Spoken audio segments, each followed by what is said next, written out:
Every soul belongs to a person. Every person has a soul that they can call their own. And everyone is valuable in the eyes of the Lord. Nobody is of greater or lesser value than anyone else in the eyes of God. We are children of God. We are people first, and people with disabilities are people first. But they just have unique characteristics that make them different from everybody else, but they are still children of God.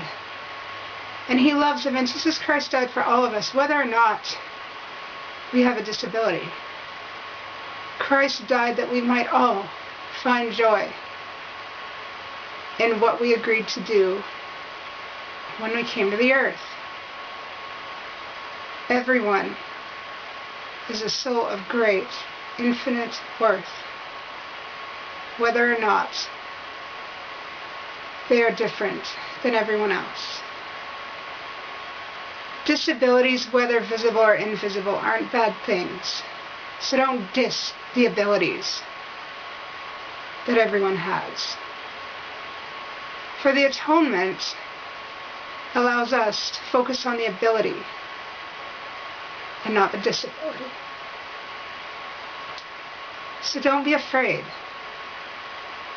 to see the good, to see the Christ-like qualities, to see the ability. For Christ died that we might be able to see it in ourselves. We shouldn't be afraid to. Remember, the worth of souls is great in the sight of God. God loves us. He cares for us. Nobody can ever tell us that God doesn't care for us, because God will always care for us. Always.